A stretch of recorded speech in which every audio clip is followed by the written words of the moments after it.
Guys, welcome to the podcast. This is going to be episode number 401 with David Virostko of North Rim Outfitters. And David lives in Kanab, Utah, and has a real good pulse on the Ponsegont. You're going to get to hear about the Ponsegont and the Henrys and some of the other units in Utah, hear how the deer are doing, hear how the drought conditions are, and what have you. I want to thank David for coming on this podcast. Also want to thank you guys for your avid support. Remind you that you can send me an email if you wish at jscottoutdoors@gmail.com. You can also follow along my Instagram. I appreciate the support at jscottoutdoors. You can send me a direct message through Instagram. Guys, I want to thank the sponsors for sponsoring this podcast. Go Hunt Insider. As you know, we're right in the middle of application season. If you want the best resource to be able to look over the draw odds and harvest statistics and other great tidbits of information, obviously you need to be a Go Hunt Insider member. You can sign up by using the JScott promo code, and you're going to get a $50 credit to the Go Hunt Gear Shop. And you can use that credit towards purchases of great gear. Use the JScott promo code. I want to thank Go Hunt Insider for their title sponsorship. I also want to thank Kuiu Ultralight Hunting. Make sure to go and visit kuiu.com to find out all of the information on the best ultralight hunting gear made on the market today. It's all eyewear, it's all Darwares, and we love Kuiu. We thank them for their support. Phonescope.com, Cheston Davis. If you use the JScott16 promo code, you're going to get a 10% discount on all Phonescope products, as well as the Outdoorsman's, the Optics Authority there in Arizona. Cody Nelson and his crew, they sell great tripods. They are the Optics Authority. They have all kinds of great gear and stuff there at the Outdoorsman's. If you use the JScott promo code, you're going to get a 10% discount. You can call them on the phone at 1-800-291-8065, or you can go to outdoorsmans.com and use the JScott promo code as well. Guys, don't forget the application deadline for Utah is March 1st. Do not miss the deadline. Make sure you get your applications in. I want to thank the guys that I've had on talking about Utah. New Mexico and Colorado are up next. We're going to be breaking those states down as well. So let's get right to this episode. Welcome to the J. Scott Outdoors podcast. Today we have a good friend of mine, David Virostko. David owns Virotsko's Hunt Application Service and North Rim Outfitters. And David has been someone that I've known for probably close to 20 years. Or more, maybe, and is someone I look up to very much in regards to Western hunting and knowledge, and is a very good guide, extremely good hunter, and I'm fortunate to have David on the show today to talk about the Utah big game draw, which, guys, remember the application deadline is coming up here March 1st. David, how you doing? I'm doing great, Jay. It's been a long time. I think I honestly was one of your first guys ever when you started these podcasts. So it's been a while, but I'm glad to be back.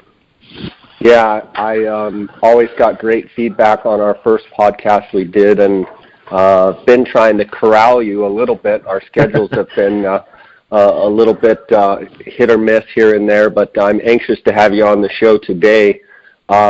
David, with the application deadline for Utah coming up here in a week or 10 days or so, March 1st is the deadline.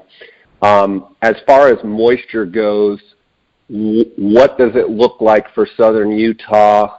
Have anything, have these recent storms changed anything, or what is the forecast? Well, you know what? It's been a hot topic that I've been talking with guys about heavily in the last few weeks. Is the moisture, more importantly, the lack thereof. When most guys think of hard winters, we think of deep snow, long extended freezing temperatures, dead does and fawns laying everywhere. In my neck of the woods, a hard winter is often what we're going through is an extended dry spell. I can't remember a winter ever since even when I was a kid that we've been this dry. And what it does is it causes the deer and even the habitat to stress when they go this long. I think we were 88 days or something like that, or close to it, of measurable moisture in my neck of the woods. I live right here in Kanab, right on the Paunsaugunt unit, so I'm right in the heart of it, where a lot of guys congregate both north and south of this border that I'm on. So it was tough for me. I trapped most of the winter and out there trapping. There was several days in December and January that I was in a t-shirt walking around. Several days I'd look out south of the Paunsaugunt out to the Arizona Strip in the Kaibab and you could see the haul trucks going out the uranium mines, the dust flowing, in December, when normally that's a July, August type thing. So we are dry, and there's nothing you can really do about it at this point. 88 days is a long time. How do you think it affects antler growth and body condition? I mean, is there one train of thought that it's dry, yes, but there haven't been extreme cold temperatures? It's not stressful on their body. Is there any part of you that thinks that if we had some spring moisture, we could be bailed out and antler growth will be just fine? Or are you one that thinks that we definitely northern Arizona and southern Utah definitely have something to worry about on antler growth? Yeah, I think they do. There's no doubt in my mind that we have to worry about it. I've long since thrown in the towel trying to outguess Mother Nature in these things, but what I do know is the amount of time that I spend out in the hills every year and with these animals and on this same land, and that never fails me. My gut never, I've been wrong before, but I don't think we're going to have a great antler growth year right here in my neck of the woods, and what sucks is 2017 on the Paunsaugunt anyway, I'll never see an antler growth year like that in my lifetime ever. I mean, there's no doubt in my mind. I mean, it was like 2010 on the Strip. There was just giant bucks everywhere, and there really was. And so we're coming right on the heels of such a great antler growth year that my phone and my email's been blowing up about, man, I've got X point, should I switch over to the Paunsaugunt?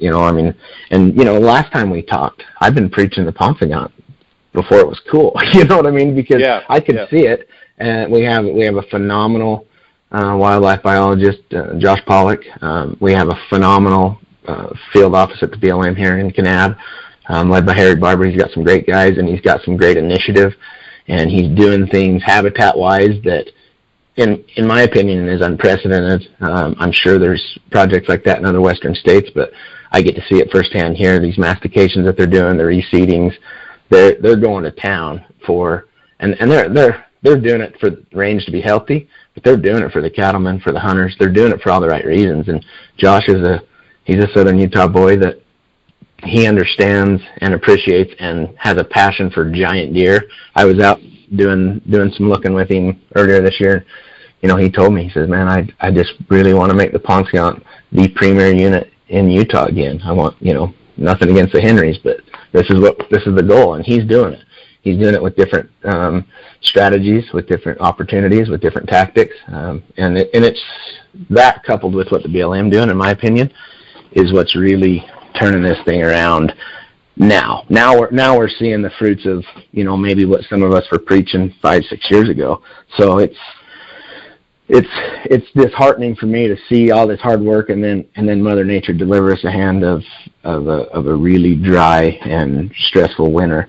You kind of touched on the stress factor, and it's prevalent in these deer, whether it's deep snow and freezing temperatures or whether it's no moisture and dry temperatures. And I think both stress equally.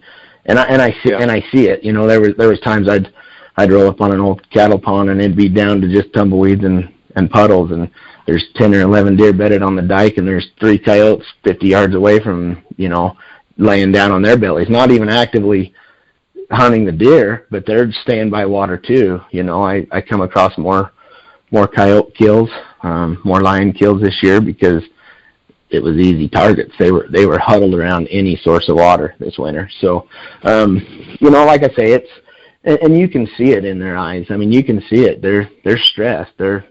Usually they'll let you roll up, jump out, take some pictures, take some video, and I don't know if they were just being harassed a lot, but most of the deer were pretty skittish this winter on the Paunsaugunt. Once it got later, especially once the rut got over. So, I don't know. I hope I'm wrong. I pray I'm wrong.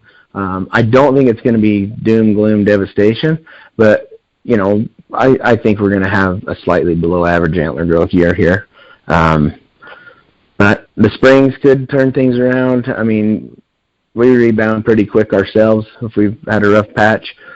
I just know that they're not as healthy as they normally are on a year where we at least have some moisture, at least disperse the deer to different areas, not have them so congregated and in the same areas where there's water. So, but we did. Last week we had 2 or 3 really good days of rain and snow, and it's funny how quick you forget about 80 plus days of dry when you get that. Yep. The other day I looked out the window and went, oh, we'll be fine. And then, you forget about that stuff. So on the Paunsaugunt, I think it's going to be a tough go. I think we're always going to have big deer, because the truth of the matter is, we don't have to have old deer to have big deer here. Our genetics are rich. So there's always going to be, some big deer here, even on bad years. It's just the selection might not be as much as you'd like. So, you said last year, the 2017, that it was the best antler growth year you've seen on the Paunsaugunt and may ever see in your lifetime. You were able to capitalize on that with a tag, and I'm looking at your Instagram page, and I encourage the listeners, if you don't follow David, to do so. And David's Instagram page is just Virostko. It's Virostko. And David, you killed, I'm looking here at this picture, a 218-inch frame, 240-inch gross, 5x6. It's got it looks like 50 inches of mass, just an incredible buck. It looks like you nicknamed this buck Murphy. Yeah. Well, and Murphy's Law has followed me around my whole life. Oh, okay. So you finally killed Murphy's Law, huh? Yeah. Yeah, like I say,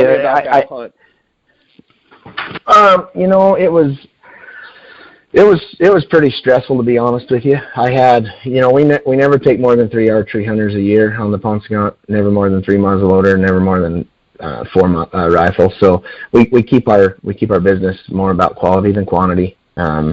We like to specialize in that. Myself and the guys that work for me, we're all cut from the same cloth, and the fact that we just don't want to go kill deer or elk or sheep. We want to hunt the 1%ers, and that's what makes it fun. It's tough to do that when you run a big camp, so we always keep it small. So this year I drew that tag, and I actually had a client booked who he had purchased a Paunsaugunt tag, and he purchased a CWMU tag at the same time, and he just said, go, I want to hunt the biggest deer we can find. And so I turned this deer up in late June, and and I knew in my heart of hearts that, well, I'm going to be surrendering my tag and watching somebody else kill it, and which was more than fine. I know the gig. I've done this a long time. So, but a part of me inside was going, man, I hope he chooses to hunt CWMU.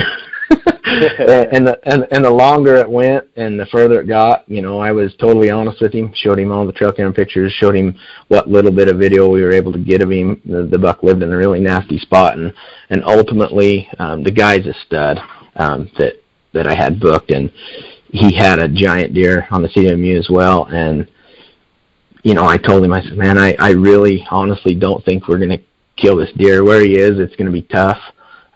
He was, I laid actual eyes on him 4 times all year, including the evening that I killed him. And so he was just in a bad spot, really tough place to glass, really flat, really thick. There was some trackable country, but a lot of it was tough. And, I knew he had 2 water sources. He was drinking on a pond, and he was drinking on a little seep. And so it was just flipping a coin and hoping that we were sitting in the right place. And I knew we'd have to kill him on water. And that's what we that's what I finally ended up doing. But what it came down to, I called him, a week before the hunt and said, man, I really think we're going to hunt. If you can give me 28 days, the whole season, I think we might kill him. And, he says, well, if I go hunt somewhere else, are you going to hunt him? I said, absolutely. I said, I'm not going to hunt any other deer. I'll hunt this deer till 28 days is up, and I'll burn my tag with a smile on my face. And he says, well, then I'm going to go hunt the other place. And I hung up the phone and screamed like a little girl. Was all excited that I finally got to go hunt my own tag, and had a buck like this to hunt too. So it was fun. I hunted him pretty much by myself. I was really careful to kind of keep him quiet. In fact, I didn't tell a lot of my own guys, I had a tag till July, just because. But in this day and age, with as competitive as hunting is, especially on these premier units like the Henrys, the Ponscant, the Strip, I couldn't remember after the hunt we were talking about it. I couldn't remember a time where we've had a deer that big all by ourselves, and there was nobody else that knew about the deer. Nobody had any pictures of him, trail camera pictures of him, nothing. And he was in a spot that I've seen deer in there. I've never seen a big deer in there till this year, and so I knew I wouldn't have a lot of pressure, outside pressure from other hunters if we kept it quiet. And honestly, that was probably the most special part of the hunt for me, is to have a deer like that, not have to worry about out hunting other hunters, just to go hunt him, even though it was pretty gay. I mean, I hate shit in water. I have zero patience, and so it was a test of my to see if I would do what it took to get it done, because I tried hunting him a couple different times.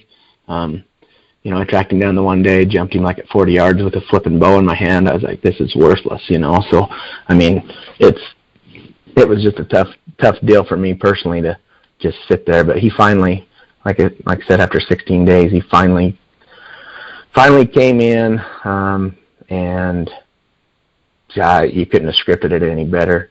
And it all worked out. So, but it was really neat as far as that goes. Like I said, the antler growth year was awesome. There was times sitting in that blind that I questioned my sanity, because we had so many giant deer found. We were looking at the hit list the other day, and our number 5 buck was killed by another archery hunter, and he was over 230 as well. And that, wasn't even in the top 3. So it was just insane, the antler growth last year. It was a lot of fun. It made us look way better than we are. In all reality, there was just a bunch of big deer running around. So it was pretty easy to get on them and stay on them. And we had a good batch of hunters too. We killed a 203 typical opening day, shot another big buck that we actually lost on the archery hunt that was dirty big, and then my deer, and then we killed a giant typical on the muzzleloader hunt that was 206 gross, netted just under 200, a 214 deer, and then our third muzzleloader hunter was hunting my number 2 deer, and that I had on the archery hunt that I thought was in the velvet. I thought was probably 240-ish. Hardhorn, I thought he was probably 230, but he hunted him the whole hunt and ate his tag, and maybe had one quick opportunity that we should have capitalized on, but, it is what it is. And then that deer lived, seen him on the winter range, so he was out breeding. He rutted really hard, and he's not a young deer by any means, so I'm kind of skeptical to see how he comes back.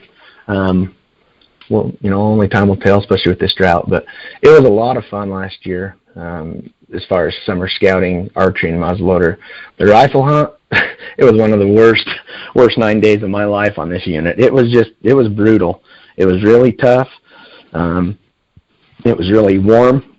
It was dry. The deer just really had moved early, then got down below through the migration a little earlier than normal, and so our transition areas, the middle of the unit where we like to get up on the ledges and glass and turn up a buck and go kill him, they turned out to be more futile than productive, and so it was tough. I mean, it really was. We always have 1 or 2 deer dead by Monday or Tuesday of the hunt, by the 3rd or 4th day, and I think it was day 8 of a 9-day hunt before we finally killed a deer, and then we we smoked 3 in 24 hours, within the last 2 days. But it was a tough go. There were some really good deer killed. One of my favorite deer, a kid from Utah, pounded on the third or fourth day. I don't know, but it was a deer that we were kind of looking for, and it was awesome. I mean, it had 50 inches of mass, hard horned. I mean, it was a tank. So that was probably one of the better deer I heard of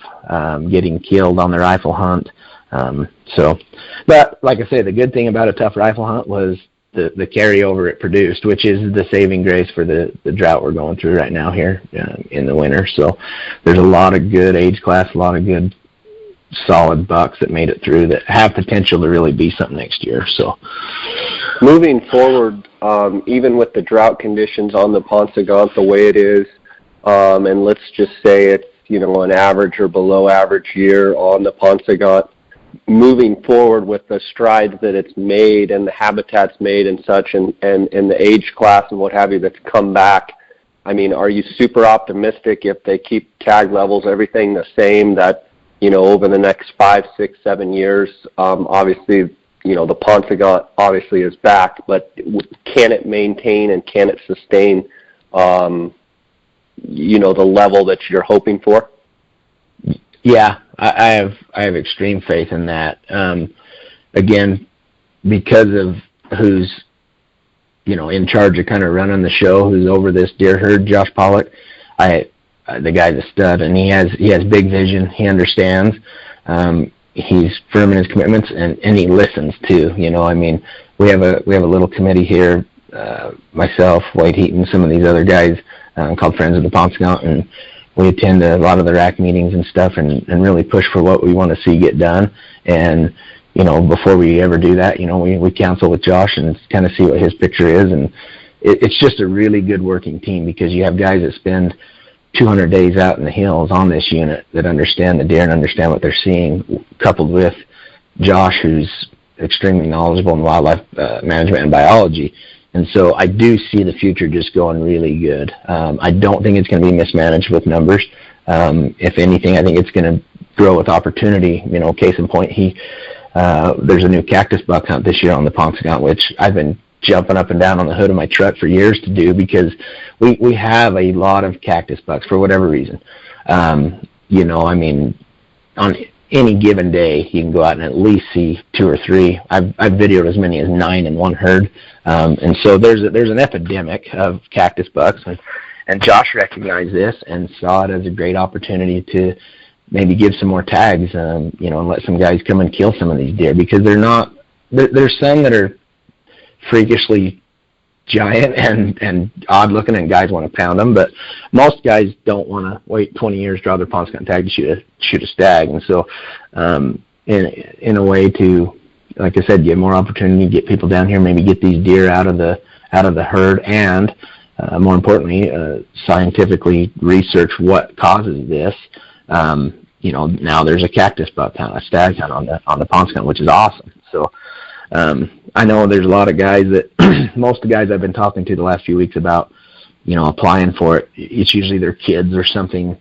Hey, could my kid come to it? Would it be hard? No, it'd be easy. It'd be fun. And, it's given a kid an opportunity to come down on the Paunsaugunt, see some giant deer and have a fun, laid back hunt that, I want to say the dates are like the 6th through the 18th of November. So it's going to be Wow. be awesome as far as opportunity wise for the guys that come down here. Are you going to shoot a big old dirty giant cactus buck? Probably not. But are you going to have a fun hunt and it's going to be laid back and easy? Yeah. And so I'm really appreciative of what Josh is doing in terms of that stuff. Another thing too, he just this winter they radio collared some bucks on the Paunsaugunt, which was really awesome. Me and my boys ran out the one day and watched them go and net gun and bring them back and do all their research, their blood draws, temperatures, everything, put the collars on them and let them loose. And Josh's goal and the DWR's goal with that is to just monitor migration patterns, because this deer herd is unique in the fact that they migrate because they were told to when they were babies, and that's it. I mean, it's not weather related, it's not feed related, it's not rut related. They just pick up and mass exodus, around the 1st of October. through the month of October. And so it's kind of neat to see how far some of these deer have gone. He was showing me the studies they did last year, and on some of the does, and it blew my mind how far some of those does went. I'm talking not just on the Ponscont, they were on the Beaver unit, Panguitch Lake unit. I mean, not Beaver, on the Panguitch Lake unit, and traveling into Arizona. I mean, it was just crazy in the time frame that they did it in. It was really, really neat. So we have a lot of positive factors as far as the management of it, the guys in charge. Things aren't going to get out of hand. Less of maybe a massive winter kill somewhere. Everything that in the prime of my career that's been done on the ground on the Ponscont has been to better the unit, to better the deer herd. Whether it's what I just talked about, the big 10-foot fence they ran down 89 east of Kanab here to save the highway mortality. I mean, everything's going in the right direction to make this unit and to keep it, the best in the world. So I'm really excited. With all that being said, just phenomenal to hear, the excitement in your voice, because I know years ago it was like, oh man, what, the crown jewel of Utah, and it just, went to crap, for lack of a better term. But it's so cool to hear the excitement in your voice. I'm sitting here thinking, as an Arizona resident, if the Ponscont herd is doing phenomenal and it is a migrating herd and they've put in this big fence, I mean, is 12B on the Arizona side, obviously the quality of that hunt goes up for that late hunt, because a lot of those Ponscont deer, migrate into Arizona. Am I thinking correctly in thinking that, possibly the 12B is going to, have a surge in, quality? Yeah, I don't. Excuse me. I don't know if surge is the correct word, but it's definitely going to improve. When we first put the fences up, we got all this backlash from Arizona guys saying you blocked our deer, Trapping and our now deer. they're not. Yeah, exactly. But it's been long enough now. It's been a generation of fawns that they're using those underpasses better than they were. And that first year, Jay, no lie, it did affect it, because I run cameras all on that south side of 89 on, Pine Nut, Mustang, all that country going over to the Kaibab and 12B. And I went from getting 1,000 pictures a week to 210, because they seen that fence, were scared of that. But again, once that generation happens and they adapt, now it's back to how it was. I mean, there's cameras out there. I fill up cards in 2 weeks if I don't get out there enough, so it's coming back. And like you said, it's just a ripple effect, I mean, the more deer that make it on our side, if we share that deer herd with Arizona, absolutely. I've never been a firm believer that a bunch of our deer go over there anyway. Some do, yes, and some 12B guys and the 12B West guys, they're killing Ponscont deer for sure. But it's not like you'd think. It's not like it shocks me how many guys think when I talk to them on the phone. They're like, "Wow, you're blocking all of our deer. Now we don't have a deer herd." I'm like, really? I mean, living where I live, I get to see a lot of the deer, especially the big deer that get killed, and I'm like, I might recognize one or two a year. Like, oh, yeah. But yes, it's going to get better. It's going to help the other side of the fence, because it's basically we drew the line in the sand that said, what's Utah and Arizona? Those deer don't know any different, so. Yeah, for sure. Okay, so we talked about the Ponscont. Talk a little bit about the Henrys and the status of the Henrys, and what kind of year did they have last year, and looking forward, what are you thinking? Now that I've kind of just destroyed draw odds for the Ponscont. The Henrys will always be the Henrys. There will always be big deer there, always. It amazes me how many guys I've talked to that are just doomed. Oh, the Henrys are done. It's over. And I'm like, I don't see it like that. I see it as, maybe we're giving a few too many tags. Maybe the cream gets cherry picked too easily over there because it's such a huntable unit, because in all reality, I don't want to say it's not hard to kill a big deer over there, but it's not hard to find a big deer. So they definitely have the disadvantage, the big bucks over there. Especially if he's standing up on a big side hill and in the middle of summer for everybody to see him, he's in deep trouble. We're just too good at killers anymore, and there's too many hardcore guys that go over there that it's hard to get age on a deer. There still are areas, we smoked that buck 2 years ago way down in the blue clay in the desert that nobody was really looking for, and that deer was old. I think he got his tooth back. He was 8, which blew my mind for a Henry Mountain deer. There are little hidden pockets, and truth be told, we've got 2 or 3 really good deer this year over there that made it through that I'm sure some other guys may have seen them, but not a lot of guys. So there are those little areas like that. I think it's going to have a great year, personally, and it's just because, whether we book hunters over there or not, we scout it like we do have hunters every year. And we had some really good potential, some good 4 and 5 year old deer that I know are going to be big this year. And we had, like I said, 2 or 3 that were older age class deer that just, they all lived. We've seen them all in the winter range. So, and I know it tells me that either they didn't get hunted that hard or not a lot of people knew about them. So, I think it's going to be good. I really do. The moisture over there doesn't have as much as an adverse effect as it does down here, right on the border. There's always, they walk from 5,200 feet to 10,000 feet in an hour if they wanted to, and they can get up where there's green grass. They can get up where there's more moisture. There's seeps and springs and different water sources over there to kind of maintain it more than we're so dependent on getting some rain, down here. So I think it's going to be really good. I've applied a lot of guys for the Henrys this year when they're like, well, why am I not putting in for the Pond Scout? Well, I don't think the Pond Scout's going to be awesome. I think the Henrys has a chance of having a sneak up year. And so that's kind of where I'm seeing the Henrys going, the management of it. They started a archery management hunt, muzzleloader management. They have more hunts, and so they're given more opportunity too. And personally, I don't see that as a good thing. I would like to see us, it was the holy grail for a lot of years. When they opened up in 2000, it was not just in Utah. In the West, it was the Henry Mountains, and I'd like to maybe see them manage it more for like that. Will it only give a handful of guys the opportunity over an extended amount of years? Yeah, but in my opinion, there's nothing wrong with that. We have a lot of opportunity units.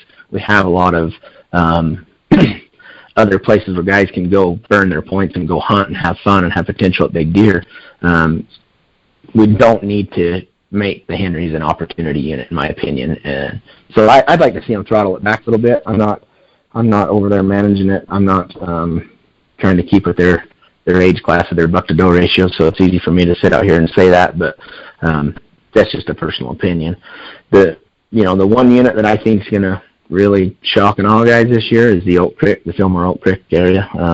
It's been coming on strong lately, and I've actually been dumping a lot of clients on that one this year in the application game, just because I think it's short-lived. It's starting to get a little bit of a buzz now, and they started doing landowner tags a few years ago, and so it brought in the hardcore guys, and we've been fortunate enough to kind of cherry pick a few of the good deer off there the last few years. But it's on fire. One of my main guides, Neil Clayton, he lives in Delta, so he lives right on the unit, and he gets to see it just as much as I get to see the Pond Scout. And we were talking the other day. He says, man, there's still snow high and there's green grass on the north slopes. It's, the deer are healthy, they're fat. They had a perfect winter. There was really good carryover. We had 4 bucks that were 200 or over that squeaked through. So, there's going to be, I think it's going to have a phenomenal year. I think after this year, it's going to be, people are going to have 3 choices in my mind in Utah for a big deer instead of just Pond Scout or Henry's, Pond Scout or Henry. I think guys ought to start looking at the Oak Creek really hard, and if especially if they're a real physical hunter, because it's not an easy mountain. There's hardly any roads on it. It's as close to a sheep hunt / mule deer hunt as you can get, as far as the terrain, which is awesome. I mean, it has that, gives that opportunity for those guys that can get it done, and it kind of keeps some of the other guys out. So I think it's going to be really good. Are there any other deer hunts, looking at these late muzzleloader hunts, looking at some of these rifle hunts, are there any other units that you say, a guy can maybe find a decent deer, or, let's say someone's, looking for a, 170 class deer? Are there a couple other units that jump out at you as might fall into that category?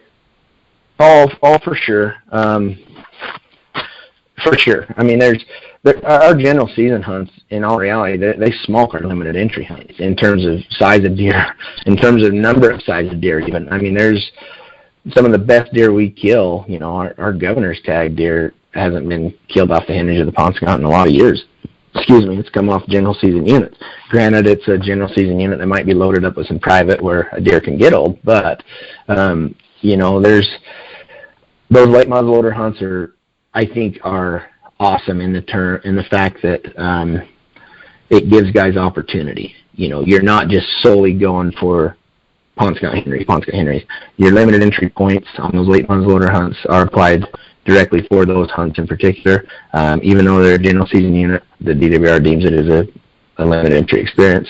So guys are burning 14 and 15 points on a late muzzleloader hunt on the Zion or the Pine Valley, or they didn't quite meet their buck to doe ratio on the Boulder this year, so they pulled that one, which was kind of personally depressing because there's a couple of really good deer that we can find on that later hunt. And but there's, in terms of a 170 type deer, every single one of our general season units has that opportunity. Every single one. And so the trouble you contend with is crowds. If you don't go after the limited entry late muzzleloader hunts, if you just want to come hunt the archery, the muzzleloader, the rifle hunts on any of our general season units, it's crowded, but they don't take a lot of points to draw.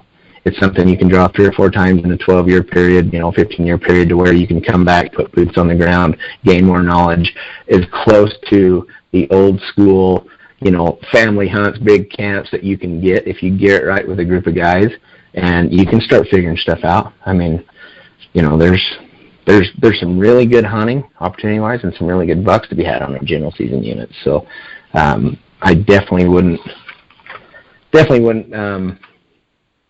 hesitate in a guy coming out here hunting just to see it, because there's a lot of good opportunity.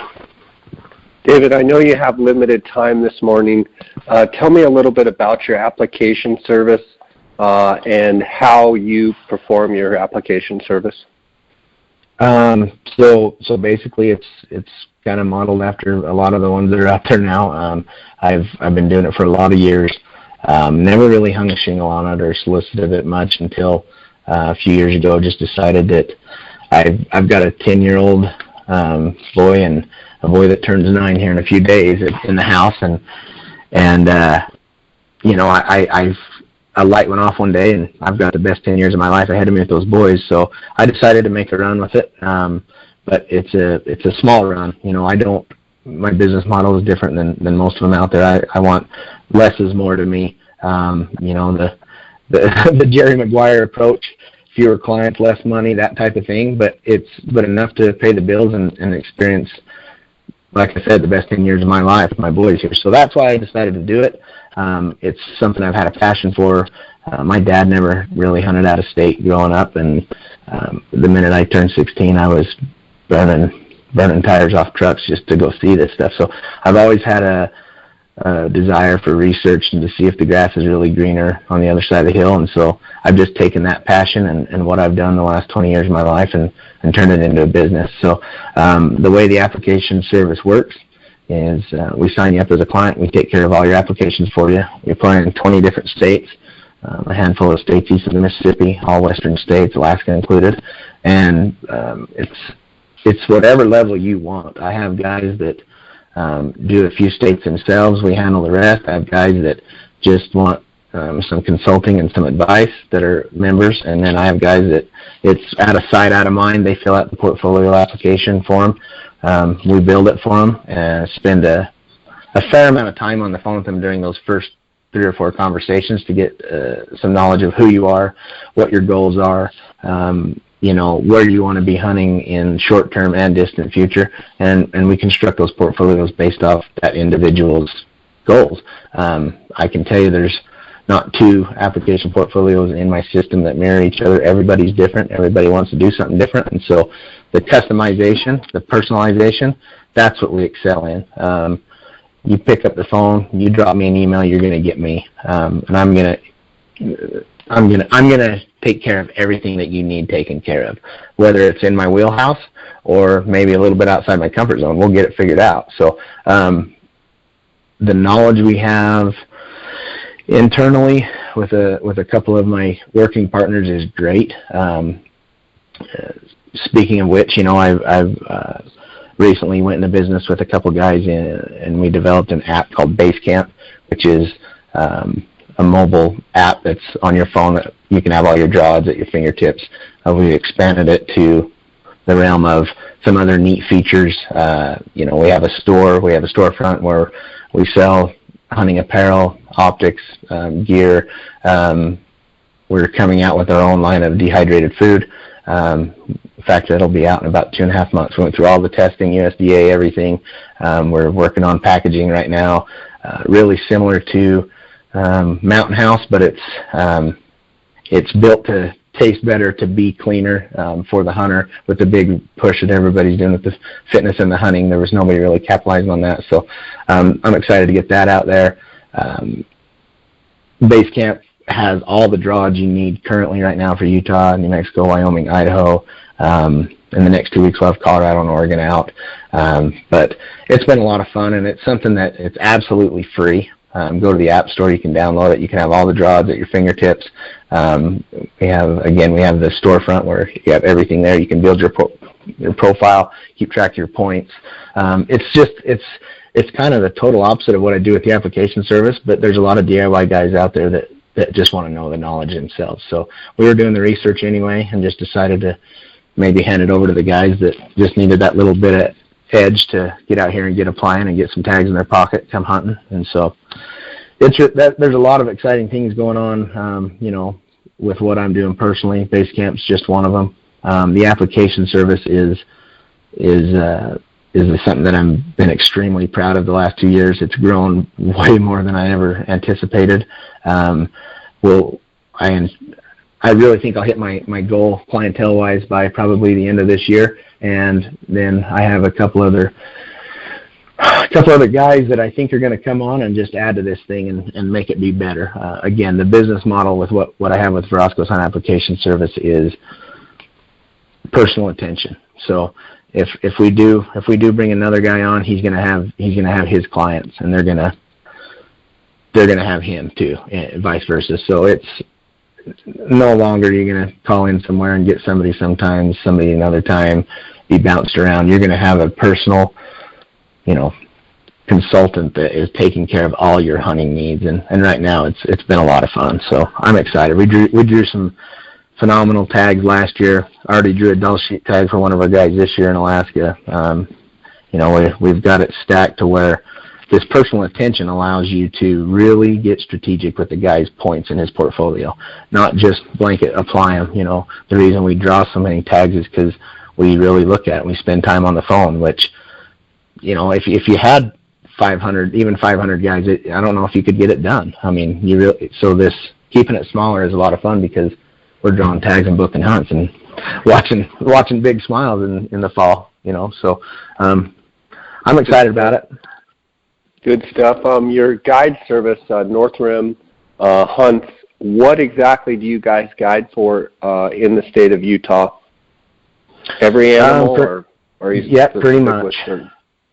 Utah's not known for big antelope, and so once in a blue moon we'll book an antelope hunter. If they draw a tag, especially down here, in the Southwest Desert Country, or around home on the Ponscan or the Plateau Park, or things like that, we'll take an antelope hunter, but not very often. We specialize mainly in deer and elk. We'll take sheep hunters whenever we can get them. It's just we don't issue a lot of tags. That's the one bad thing about Utah from a non-resident perspective is it's the toughest state in the West to draw, and so non-resident wise. So when we get a sheep hunter, we're pretty giddy about it. But We specialize in deer, elk, sheep, mountain goat, same thing as a sheep. Once in a while we book a mountain goat hunter. We're always up there scouting them and looking at them, whether it's sheep or mountain goat. So it's just, like I say, it's tough to book a client on it because of the few tags that are issued. But yeah, I know you've got another appointment. Real fast, we'll end on top 5 elk units in Utah. Go. From my viewpoint, I've always been in love with the Boulder. I think it's just a nasty unit that can hold bulls over to an older age class to where, you're not going to kill them all. So it has that potential to always have big bulls, strictly because of the terrain and the habitat of the unit. So the Boulder's one of my favorite units. And this is strictly from a non-resident's perspective. Another reason I like the Boulder is they have random tag, in their hunts. So you're not just going after that one Beaver Mountain tag or that one San Juan tag, so you have a chance at something that's random after you weed out a max point pool guy as well. So I like the Boulder. I like the Beaver. Of course, the San Juan. It is what it is. I actually like the Southwest Desert a lot. My brother had a Southwest Desert late tag last year, and we had a couple just dirty bulls found. The problem with the Southwest Desert is, two things. They break and they're border jumpers, so they might be in Nevada, they might be busted up, and that's what happened on the bull we had for my brother. He broke all the pieces, so he ended up turning his tag back, but it has huge potential. It's not my favorite unit to hunt, but it grows big bulls, and is for an opportunity as a number 5, an opportunity unit, I'd look at the Fish Lake. There's more random tags issued on the Fish Lake than any of those units I described, almost put together. So the opportunity to put a tag in your pocket is great. There are some big bulls on the Fish Lake. It's a giant unit. You hunt them anywhere from sage and cedars to above pines, So it's diverse. There's a lot of area to hunt. It never is too crowded. Certain areas always are, but I like the Fish Lake for guys that are looking for, a 330 plus type hunt, where they're going to be in a lot of action, a lot of elk. It's got to be in the top 5 just because of that, just to throw in an opportunity unit. But the Monroe is coming back really, really strong right now. They did away with that spike hunt a few years ago, and the age class is starting to rally. There was a giant bull I think the Time's Up guys killed with one of their family members. I think it was on the archery hunt. But it was over 400. So, the Monroe is making a surge for sure in a comeback way. So it just, like I say, Jay, it just sucks when I talk to these guys about Utah because there's so few tags that it's hard to, the bulls are there, the bucks are there, the sheep are there, whatever's, the animals you want to hunt are there. It's just you got to go into it with your eyes wide open going, man, the reason I'm applying for Utah is because of what we have. Because the odds of drawing tag are not in your favor. So the good thing is it's cheap. You can buy a non-resident, you have to buy a non-resident hunting license for $65. It's $10 per species after that. So you can get into this state in a handful of species for $100 a year, which in the application game, that's cheap. There's random tags issued. The way we allocate our tags is a 50-50 split. So 50% of the available tags go to the highest point pool, 50% go random. If there's an odd number of tags, say there's 3 elk tags, they always favor to the random guys. So 1 will go in the bonus pass pool, the other 2 go random. So there is that one punch chance on some of these good things. And for the price of admission, it's definitely a state everybody needs to be applying for. Right on, man. So, I want to give you a chance to let people know how they can find you, how they can contact you, follow you, etc. Okay. Well, first of all, thanks for having me on here, Jay. I really appreciate it. I do. Sorry I get rambling and eat up time quick. There's a lot more stuff I wanted to kind of talk to you about and let your listeners know, just some new things that I flew by. The Paunsaugunt hunt is now going to run till the 31st of October, no matter what year it starts on. That's something new and exciting for you rifle hunters. I mean, there's some early rifle hunts now on some of our general season hunts that run from October 10th through the 14th. There's a lot of things I didn't touch on, and I apologize. Maybe we can rally up again shortly and bring guys back up to speed on some other things. But I appreciate you having me on here, letting me burn up some air with some info. Guys, you can find me on Instagram at Virostko, Virostko. You can drop me a line on my personal cell. It's 435-616-5051. I have it with me everywhere 24/7. Or you can drop me an email at northrimhunts@gmail.com. It's Northrim like the Grand Canyon, hunts with an S @gmail.com. And I'm looking at your website, virotskohunts.com. Oh, it's a sweet website. Yeah, and we just launched that about a year and a half ago too. So yeah, virotskohunts.com. It shows everything what we do as far as the application service. Northrim Outfitters, the guiding service. There's an application page that you can fill out a application form if you're wanting to let me take care of your hunt application needs, your hunt booking needs. So check it out, guys. Thanks so much, David, and congrats on such a big deer and getting to shoot a giant yourself. I know you're always helping clients, but it's always nice to get a big one yourself. Congrats on that, and thanks for sharing and spending time with us here this morning. All right, well, thanks for having me, Jay. I appreciate it. All right, buddy. God bless. Take care. You too. Bye.